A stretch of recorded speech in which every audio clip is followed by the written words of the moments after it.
On May 26, 1941, above the North Atlantic's grey waters, 15 Fairey Swordfish biplanes launched from HMS Ark Royal into deteriorating weather. The Bismarck, Germany's newest battleship, had evaded pursuit for 31 hours after sinking HMS Hood. British Admiralty records show the torpedo bombers faced winds gusting to 40 knots and visibility under 1 mile. These fabric-covered aircraft, designed in 1934, carried 18-inch torpedoes against a ship with belt armour 15 inches thick. The tactical report filed later noted the improbability with clinical precision. Obsolete aircraft versus modern capital ship in deteriorating conditions. Sub-Lieutenant John Moffat, flying Swordfish 5A, would later recall the briefing's final words. "If we don't stop her tonight, she reaches France." In the operations room of HMS Ark Royal, the plot showed Bismarck 20 miles distant, steaming at 27 knots towards safety. The aircrew knew their wooden biplanes represented the last chance to change the war's mathematics. The morning of May 24, 1941, began with confidence aboard HMS Hood. The battlecruiser, pride of the Royal Navy since 1920, departed Scapa Flow with HMS Prince of Wales to intercept German forces in the Denmark Strait. Admiral Lancelot Holland commanded from Hood's Bridge, his 24 years of service informing every tactical decision. The German squadron consisted of Bismarck and heavy cruiser Prinz Eugen, detected by cruisers HMS Suffolk and HMS Norfolk on patrol. At 05:52 hours, Hood's rangefinders measured the distance at 25,000 yards. Holland ordered course adjustment to close range quickly, minimizing exposure time for his ship's thinner deck armor. The tactical calculation seemed sound. Hood displaced 42,000 tons with 8 15-inch guns. On paper, the engagement favored British experience and firepower, but calculations on paper rarely account for the precision of German gunnery or the vulnerability of aging armor schemes. Hood's last refit had been in 1938. Upgrades to deck protection remained incomplete when war began. As the range closed to 23,000 yards, Bismarck's fifth salvo achieved what naval architects had warned was possible. One 15-inch shell penetrated Hood's deck near the mainmast, detonating the aft magazine. The explosion tore the ship apart in seconds. Of the 1,400 men aboard, 3 survived. The sinking took 4 minutes. In London, First Sea Lord Admiral Dudley Pound received the signal at 0801. Hood has blown up. The Admiralty's response was immediate and unambiguous. Every available ship would pursue Bismarck. The loss demanded not just vengeance but strategic necessity.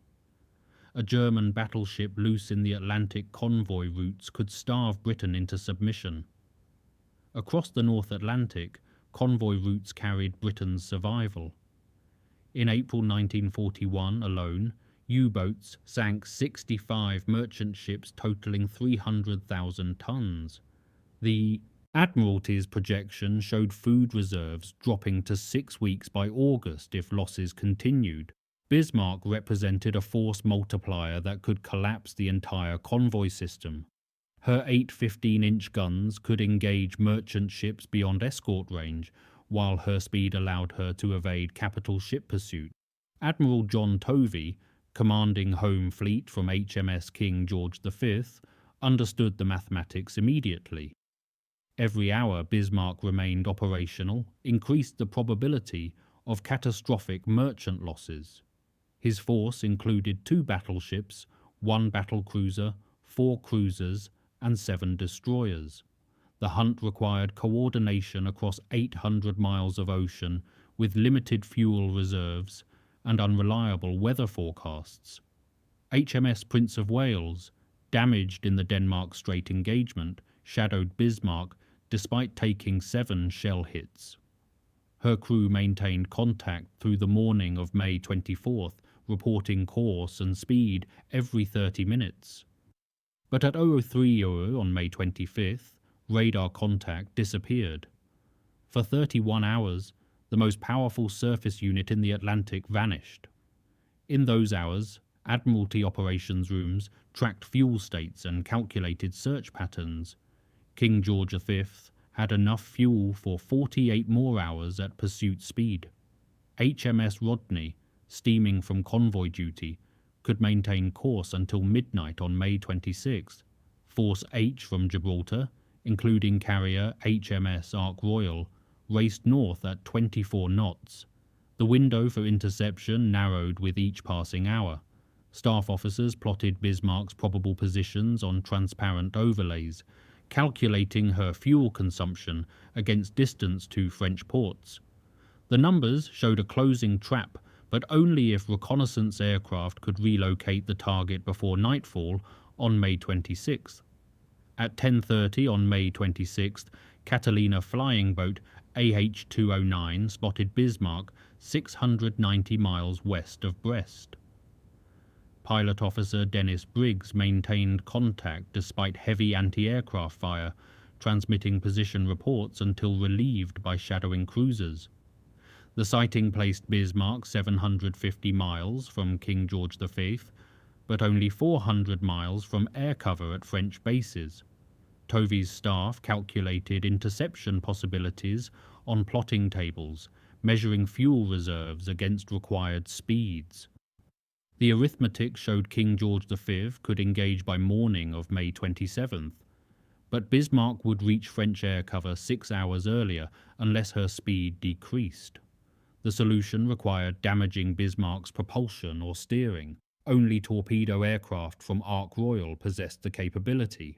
At 14:50, Ark Royal turned into the wind, launching 15 Swordfish from 825 Naval Air Squadron. The aircraft carried 18-inch marked torpedoes with duplex pistols, designed to detonate under a ship's keel by magnetic influence. Weather conditions deteriorated rapidly. Cloud base at 600 feet, visibility 1 mile in rain squalls, wind gusting to 40 knots. The Swordfish, with maximum speed of 138 miles per hour, fought headwinds that reduced ground speed to 90 knots. Navigation relied on dead reckoning and brief celestial fixes through cloud breaks. At 15:50, the formation located HMS Sheffield, detached to shadow Bismarck. In poor visibility and mounting tension, several pilots mistook Sheffield for their target. 11 torpedoes dropped before recognition signals clarified the error. The magnetic pistols, influenced by Sheffield's magnetic signature, detonated prematurely. No hits occurred, but the incident revealed critical flaws in torpedo fusing. The squadron returned to Ark Royal at 17:40, landing in deteriorating seas. Aircraft recovery took 40 minutes as the carrier pitched in 12-foot swells. Maintenance crews immediately began rearming with torpedoes fitted with contact pistols only. The second strike launched at 19:10 on May 26th. 15 Swordfish from 810 and 818 squadrons carried torpedoes now set for contact detonation only, eliminating magnetic pistol failures. Sub-Lieutenant John Moffat flew as number 2 in the second subflight. His observer, Sub-Lieutenant John Dusty Miller, navigating by compass and stopwatch. Cloud base had dropped to 400 feet with visibility under half a mile. The formation climbed through solid overcast at 1,000 feet, emerging briefly before descending for attack approach. At 20:55, they located Bismarck by following Sheffield's radio beacon. The battleship appeared as a dark mass against white wave crests, her anti-aircraft batteries already tracking incoming aircraft. Captain Ernst Lindemann ordered maximum anti-aircraft fire and hard evasive maneuvers. Bismarck could turn inside her own length at full power, presenting constantly changing target aspects. The Swordfish attacked in sub-flights, Approaching from different bearings to divide defensive fire, Moffat's subflight approached from Bismarck's port quarter at 50 feet altitude using cloud cover until the final approach. Anti-aircraft fire created a continuous curtain of bursting shells and tracer rounds. The Swordfish's slow speed became an unexpected advantage. Bismarck's gunners, trained to track faster aircraft, consistently fired ahead of the biplanes. Moffat released his torpedo at 700 yards, watching the track run straight toward Bismarck's stern. He banked hard left, skimming wave tops as the torpedo ran. Behind him, two more Swordfish, released from Bismarck's starboard beam. The battleship turned hard to starboard, attempting to comb the torpedo tracks parallel to her hull. One torpedo struck amidships on the port side, causing minor flooding. The second struck aft on the starboard side at 21:15. The impact jammed Bismarck's rudders 15 degrees to port. Damage control teams attempted manual steering from the tiller flat, but the rudders remained locked. Aboard Bismarck, the steering casualty became apparent within minutes. The battleship turned continuously to port despite engine adjustments. Captain Lindemann ordered varying engine speeds to compensate, but Bismarck could only maintain erratic course. At 21:40, Admiral Günther Lütjens signalled Berlin. "Ship unmaneuverable. We shall fight to the last shell. Long live the Führer." The message acknowledged mathematical certainty. Without steering control, Bismarck could not reach France or evade pursuing battleships. Damage control parties worked through the night attempting repairs. Divers entered flooded compartments, trying to access the steering gear, but rising water and jammed hatches prevented reaching the damaged rudders. By midnight, the engineering staff reported steering repair impossible without dry dock facilities. Bismarck could only steam in wide circles or maintain limited straight course through differential engine power. Meanwhile, British destroyers closed for night torpedo attacks. HMS Cossack, Maori, Zulu, Sikh, and the Polish destroyer Piorun made repeated runs despite heavy seas. Between 0012 and 04 Laz on May 27th, destroyers fired 16 torpedoes at ranges from 4,000 to 8,000 yards. Bismarck's secondary armament responded with continuous fire, illuminating the night with gun flashes. No destroyer torpedoes achieved hits, but the attacks prevented damage control work and exhausted Bismarck's crew. By dawn on May 27th, Bismarck had steamed in irregular patterns for 10 hours, covering only 70 miles toward France. King George V and Rodney closed from the northwest at 22 knots. Tovey planned to engage at first light using his battleship's superior numbers, while Bismarck remained unable to maneuver effectively. At 0847, King George V's forward rangefinders measured distance at 25,000 yards. Rodney opened fire at 0849, her 9 16-inch guns firing in controlled salvos. The engagement Bismarck's designers had calculated she could survive became instead a systematic destruction enabled by a single jammed rudder and 18-inch torpedo from a fabric-covered biplane. The engagement on the morning of May 27th lasted 90 minutes, but Bismarck's effective resistance ended within 30. King George V and Rodney fired from converging bearings, their combined firepower creating interlocking fields of fire. Bismarck, unable to maneuver, could only adjust her guns in bearing. Her first salvos straddled Rodney at 23,000 yards, demonstrating her fire control systems remained operational. But British shells found their mark with increasing frequency. At 0902, a 16-inch shell from Rodney penetrated Bismarck's forward superstructure, destroying the forward fire control station. A second hit disabled the forward main battery director. By 09:15, Bismarck's forward turrets fell silent, their crews casualties or their systems destroyed. The aft turrets continued firing until 09:31, when hydraulic pressure failed throughout the ship. Records show Bismarck fired approximately 400 main battery shells during the engagement, hitting no targets. King George V and Rodney fired 717 main battery shells, achieving approximately 400 hits.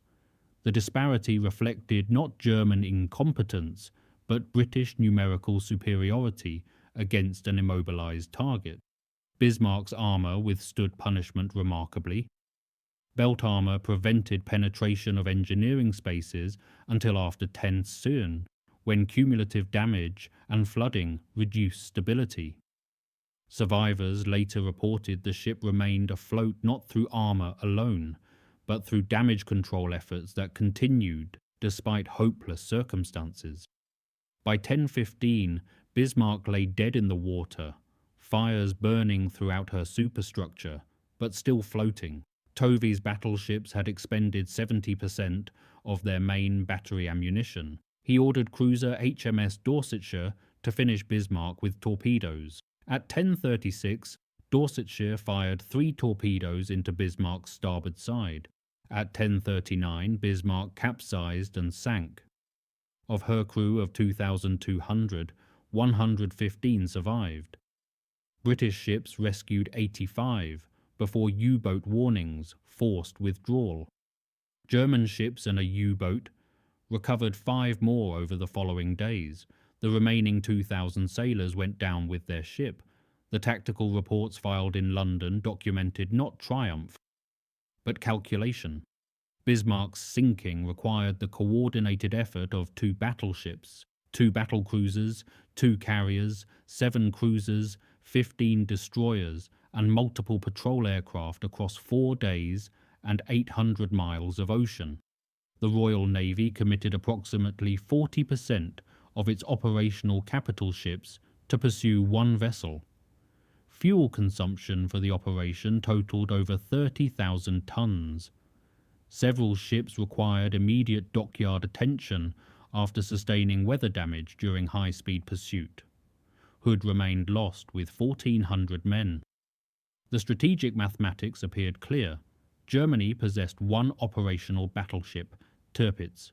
Britain possessed 12 capital ships, but could not concentrate them without exposing convoy routes or Mediterranean positions. The Bismarck operation demonstrated both capability and constraint. In Berlin, Gross Admiral Erich Raeder reviewed the operational report with professional detachment. Bismarck had sunk Hood, the psychological victory propaganda required, but Bismarck herself was lost, and with her died the surface fleet strategy. The mathematical reality became unavoidable. Germany could not replace capital ships at rates matching British construction capacity. American shipyards were beginning to deliver additional units under Lend-Lease arrangements. Surface raiders required fuel, ammunition, and port facilities Germany could not guarantee. Raiders' staff calculated that Tirpitz could conduct perhaps 1 Atlantic sortie before British forces concentrated to destroy her. The risk-benefit analysis shifted decisively against surface operations. In September 1941, Hitler ordered major surface units restricted to Norwegian waters, threatening Arctic convoys but avoiding decisive engagement. The strategy preserved ships as fleet in being, tying down British resources without risking catastrophic loss, but it also conceded control of Atlantic convoy routes. The decision emerged from 1 torpedo hit that jammed a rudder and converted mathematical possibility into certainty. Historians would later calculate the impact. Bismarck's steering casualty on May 26, 1941, effectively ended German surface fleet operations in the Atlantic for the remainder of the war. The cost of that single torpedo, 1 Fairey Swordfish biplane, purchased for approximately £6,000 sterling in 1936. Sub-Lieutenant John Moffat returned to HMS Ark Royal at 22:40 on May 26, landing in darkness with fuel reserves showing 20 minutes remaining. He climbed from his Swordfish, uncertain whether his torpedo had hit or missed. The deck crew secured his aircraft as other Swordfish recovered around him. In the operations room, staff officers compiled attack reports from returning crews. 14 aircraft reported torpedo releases. At least 2 hits were confirmed by multiple observers, but exact impact points remained uncertain in poor visibility and gunfire. Only later reconnaissance confirmed 1 torpedo struck Bismarck's stern, damaging her steering gear beyond repair. Moffat learned the following day that his torpedo struck the critical location. The knowledge brought no celebration.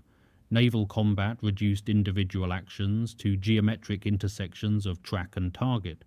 His torpedo ran true because his observer calculated the correct lead angle and release point. The rudder jammed because Bismarck turned into the torpedo track rather than away. The outcome reflected preparation, execution, and probability, converging at one point in the North Atlantic. In subsequent interviews, Moffat described the attack in technical terms: altitude, range, sea state, visibility. He deflected questions about heroism or courage. "We did what we trained to do," he said in a recorded interview years later. The Swordfish was reliable, the torpedo worked, the result followed from those facts. His observer, Dusty Miller, wrote in his log, "Torpedo observed running straight.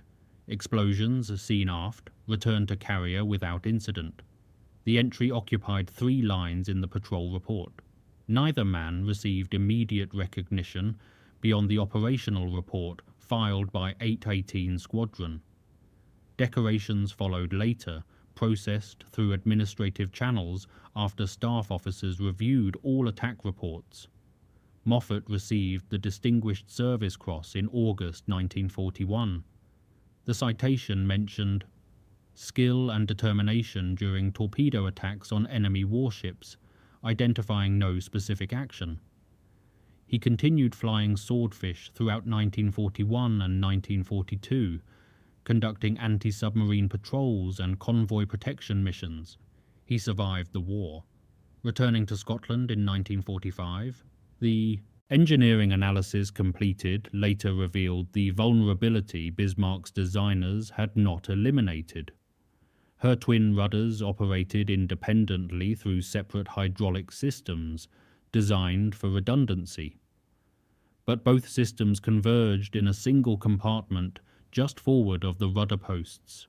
The torpedo detonation buckled the hull plating at that precise location, jamming both rudders simultaneously. The probability of a torpedo striking that specific 20-foot section of a ship 700 feet long was approximately 3%. 15 aircraft attacked, releasing 14 torpedoes. 1 hit the critical location. The statistical likelihood of mission success before launch was approximately 42%. The actual result, mission success through improbable single-point failure.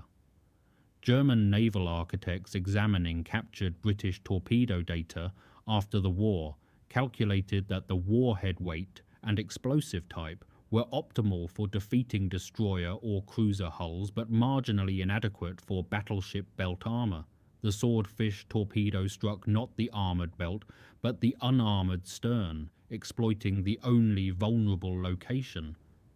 The tactical doctrine that developed from this analysis emphasized underwater protection, extending the full length of capital ships, including stern sections previously considered non-critical. American battleship designs after 1942 incorporated extended torpedo bulkheads and redundant steering systems with separated control runs. The engineering lesson emerged clearly. Single-point failures in steering systems could negate every other defensive advantage. In operational terms, the lesson was equally clear. Obsolescent weapons systems could achieve decisive results if employed with accurate intelligence and tactical precision. The Swordfish was slow, but its slow speed allowed extremely low-altitude approaches, below radar detection thresholds common in 1941. Its fabric covering absorbed shrapnel that would puncture metal skin. Its biplane configuration provided excellent low-speed handling during torpedo runs. The aircraft's obsolescence became tactical advantage under specific conditions that existed on May 26, 1941. Staff officers preparing future aircraft requirements noted these factors, but they also noted the casualties. 2 Swordfish lost during attacks on Bismarck, crew fatalities from other operations. The tactical window for obsolete aircraft was closing as anti-aircraft systems improved and radar detection ranges increased. The human cost extended beyond immediate casualties. HMS Hood's loss resonated through the Royal Navy, with psychological impact difficult to quantify. The battlecruiser represented continuity with the previous war, having served continuously since 1920. Officers and crew throughout the fleet had served aboard her or knew men who had. Her destruction in 4 minutes demonstrated modern naval combat's lethality. Admiral Tovey's dispatch to the Admiralty after sinking Bismarck included no triumphalism. The loss of HMS Hood and her company remains the dominant fact of this operation. The survivors from Bismarck faced different trauma. Rescued sailors spent the remainder of the war in Canadian prisoner-of-war camps, knowing their ship's loss had ended Germany's surface fleet strategy. Their professional training had been thorough, their equipment superior in many respects, but the outcome had been determined by factors beyond individual skill or courage. Survivors' accounts recorded years later described not defeat, but recognition that mathematics had always favoured British numbers. German naval strategy required perfect execution to offset numerical disadvantage. One jammed rudder eliminated that possibility. The psychological impact on both sides shaped subsequent operations. British pursuit doctrine after Bismarck emphasized overwhelming force concentration and torpedo aircraft as primary weapons against surface targets. German surface units in Norway remained largely stationary, their strategic value reduced to threatening potential rather than actual operations. In April 1942, Tirpitz sortied against Arctic convoy PQ-12 but retreated before engaging when British carriers were detected nearby. The memory of Bismarck's fate influenced that decision. The human dimension included less obvious casualties. Families in Hamburg learned of Bismarck's loss through official telegrams that provided no details beyond "died in action." British families received similar notifications for Hood casualties. The mathematics of war measured victory and defeat, but the human cost accumulated regardless of outcome. Sub-Lieutenant Moffat's logbook for May 26, 1941 contained no mention of sinking a battleship. The entry read, "Torpedo attack, return to base, aircraft serviceable." The bureaucratic language concealed awareness that war's outcomes often hinge on small moments occurring far from any celebration. The strategic implications became clearer through 1942. U-boats, not surface raiders, represented Germany's primary naval threat. Admiral Karl Dönitz's submarine force sank over 6 million tons of merchant shipping in 1942, far exceeding any potential damage from surface units. The Admiralty redirected resources from capital ship construction to escort vessels and anti-submarine aircraft. By late 1942, Britain was commissioning corvettes and frigates at rates exceeding U-boat construction. The naval balance shifted through industrial capacity rather than tactical brilliance. American entry into the war after December 1941 accelerated this shift. US shipyards produced merchant tonnage faster than U-boats could sink it by mid-1943. The mathematics that had favoured Germany in 1941 reversed completely. Liberty ships required 42 days to construct. Training merchant crews required 6 weeks. U-boats required 6 months to build and 4 months to train crews. The ratios demonstrated that Allied industrial capacity would eventually overwhelm German production regardless of tactical skill. The sinking of Bismarck represented an early indication of this mathematical reality. Germany had launched Bismarck in February 1939 at a cost of approximately 200 million Reichsmarks.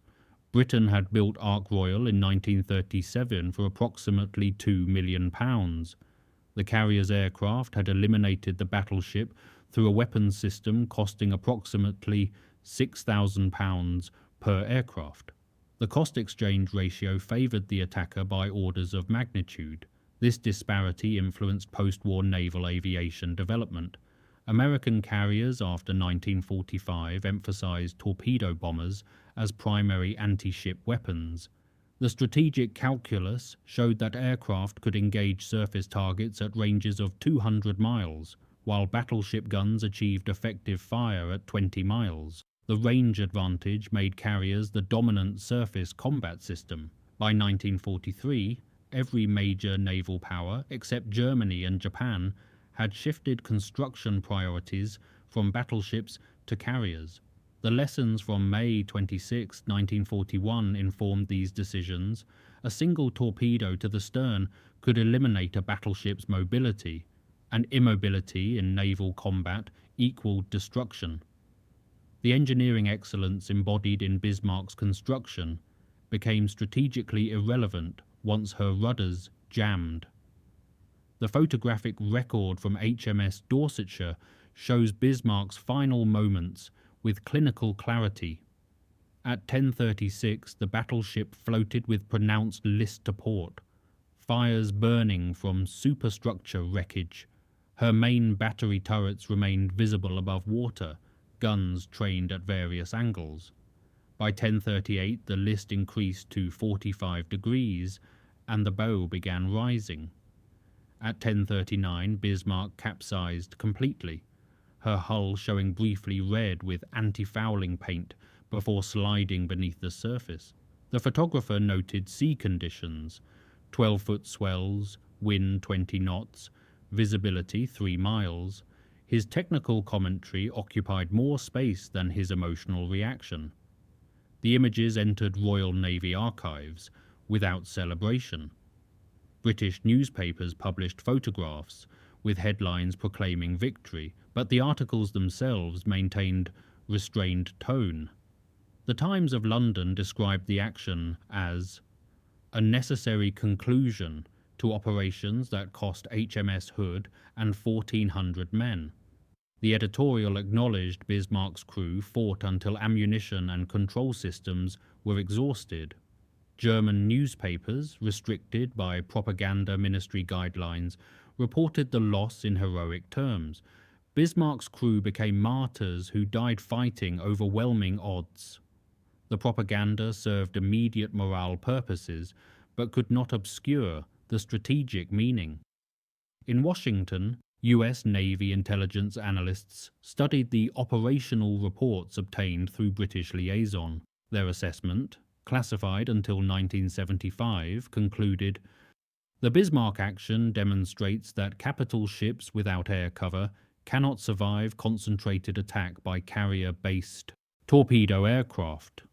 The implications for Pacific strategy require immediate attention. Within 6 months, American carrier doctrine emphasized coordinated torpedo and dive bomber attacks against surface targets. The lessons from the Atlantic crossed to the Pacific, influencing tactics at Coral Sea and Midway. The mathematical principles remained constant across theaters.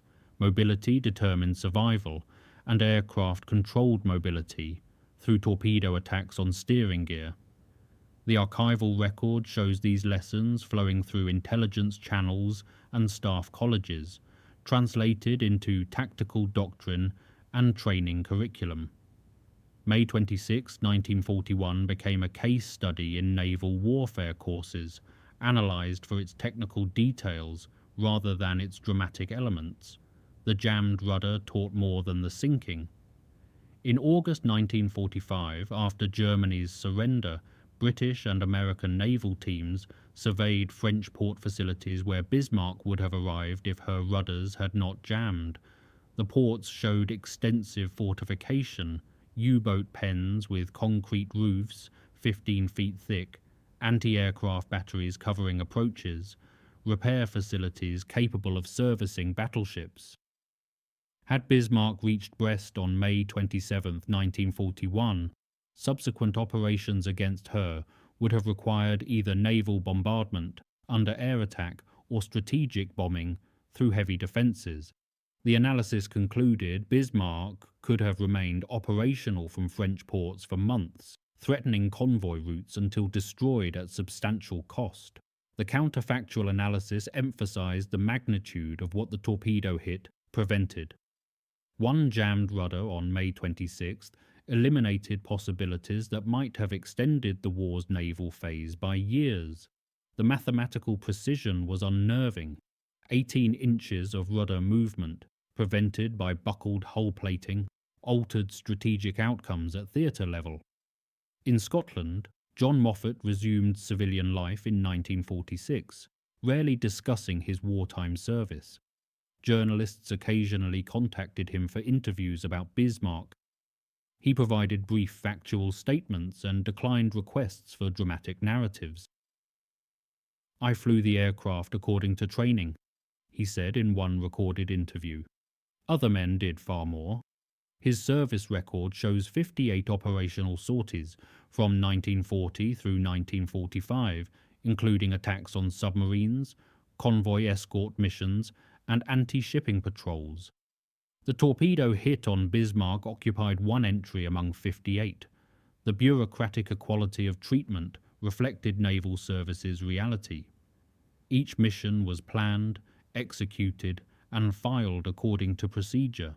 Individual outcomes mattered less than cumulative operational effect. The final archival note on Bismarck came from German naval records recovered in 1945. Captain Lindemann's last report, transmitted at 09 Gauss on May 27th, stated, "Ship no longer maneuverable, fire control partially functional, will engage to destruction." The signal acknowledged mathematical certainty 2 hours before the end. In the file, British translators added no commentary. The facts required no interpretation. In naval combat, steering determined survival. One torpedo hit on May 26 had answered every subsequent question. The cemetery at Wilhelmshaven contains graves for 92 Bismarck crew members whose bodies were recovered in subsequent years. The headstones show names, ranks, and dates, May 27, 1941. The rows extend uniformly, offering no judgment on the operation's strategic meaning. In Britain, memorials to Hood's crew appear in naval churches and at Portsmouth. The names total 1,400. The mathematical disparity reflects different circumstance of loss, but identical finality. Both sets of markers commemorate men who died from decisions made in fleet headquarters and capitals far from the North Atlantic. The strategic legacy remained tangible through 1945. Germany never again attempted surface commerce raiding in the Atlantic. Tirpitz remained in Norwegian fjords until sunk by RAF bombers in November 1944. The naval balance shifted permanently toward carriers and submarines. The weapons that sank Bismarck, obsolete biplanes carrying torpedoes, remained operational into 1945 in secondary theatres, proving tactical adaptability outlasted technological sophistication. The final calculation appeared in post-war analysis. Bismarck's construction consumed approximately 200 million Reichsmarks and 36 months of shipyard capacity. Her operational life lasted 9 days. The expenditure of resources achieved one strategic success: Hood's sinking, at the cost of confirming that surface raiders could not survive concentrated pursuit by numerically superior forces. The mathematics showed negative return on investment. Allied analysts noted this coldly. Their reports influenced post-war naval construction that emphasized carriers, submarines, and guided missiles over battleships. By 1950, most navies had decommissioned or scrapped their battleship fleets. The archival file on Bismarck closes with a British Admiralty assessment dated June 1941.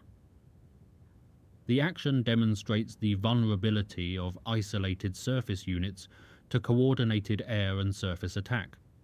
Future operations will emphasize concentration of force and elimination of enemy mobility through air-delivered torpedoes. The document contained no reflection on courage or sacrifice. The facts had already written their conclusion. In the North Atlantic, 3 miles down, Bismarck's hull rests on the sea floor. The rudders remain jammed 15 degrees to port